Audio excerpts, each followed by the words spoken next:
Perspiration clung to my skin from the drive home when I spotted my clothes, crumpled and tossed onto the couch like garbage. No explanation, no forewarning, just a pile of fabric screaming resentment. My wife stood in the hallway, arms folded tight. "Sleep out here tonight," she said. "Reflect on how you treat my brother." The air grew heavy, not just with summer's heat, but with the sting of betrayal. I held my tongue. Her face, taut and distant, wasn't the one I'd vowed to love. I said nothing. But as the night stretched on, my mind churned. By dawn, I wasn't just thinking, I was plotting. 8 months earlier, her brother Caleb had moved in. It was meant to be temporary, a rough patch after he lost his job. I'd agreed. A decision I'd come to regret. He played the part of a wayward soul well enough, cracking jokes, fixing minor things around the house, pitching in occasionally. But he never left. His job search consisted of late-night gaming and pizza deliveries that barely covered his fuel. Takeout containers multiplied. Our grocery costs skyrocketed, and the utility bills surged inexplicably. He never offered to chip in unless I prodded. When I finally confronted him, I kept my tone even. "Caleb, if you're staying, you need to contribute. Rent, bills, something. This isn't a free ride." He blinked, as if I'd slapped him, and muttered, "I'll talk to my sister."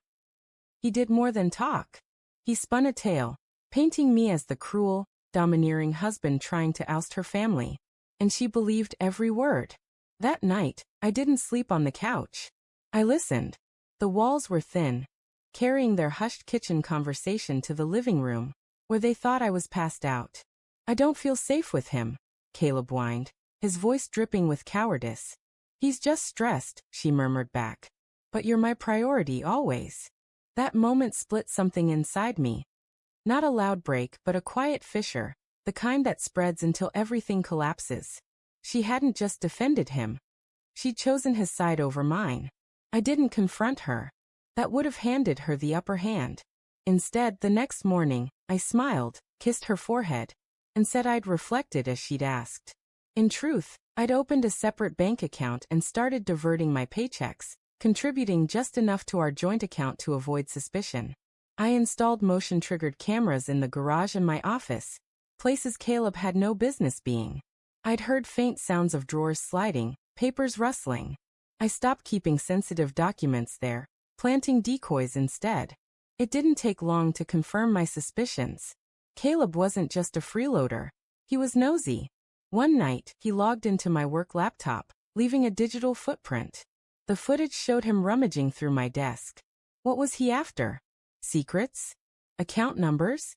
It didn't matter. I had proof. For 2 months, I waited, my patience fueled by numbness. I let her believe things were improving. I even let Caleb stay without paying rent, lulling them both into a false sense of calm. Meanwhile, I consulted a lawyer. Divorce wasn't my first choice, but it wasn't ruled out either. I wanted the truth to fester in the open. So, I hired a private investigator. Worth every penny. Caleb wasn't broke. He was running a side gig under an alias, reselling electronics scavenged from who knows where. Some looked suspiciously like items that had vanished from our garage. I bided my time, gathering photos, screenshots, and bank records. Then, on a bright Saturday morning, I invited her parents for brunch.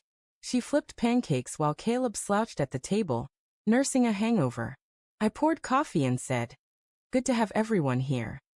Setting my phone down, I pressed play. The screen lit up with footage of Caleb snooping through my desk, followed by screenshots of his reseller profile, bank transfers, and inventory logs.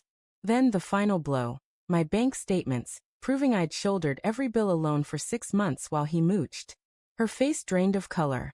Her parents sat speechless. Caleb sputtered, "You've been spying on me." "No," I said coolly. "I've been guarding what's mine." Turning to my wife, I added, "I asked for fairness. You punished me for it." The silence was heavier than the untouched food. She looked like she wanted to vanish. I didn't stop her. That night, Caleb was gone, his bags packed. Her father drove him off to whatever hole he'd crawl into. She didn't speak to me, lingering in the doorway like a shadow. By morning, I handed her a letter. Not a divorce decree, but a rental agreement. "Sign it." I said. Or leave. We rebuild as equals, or we don't rebuild.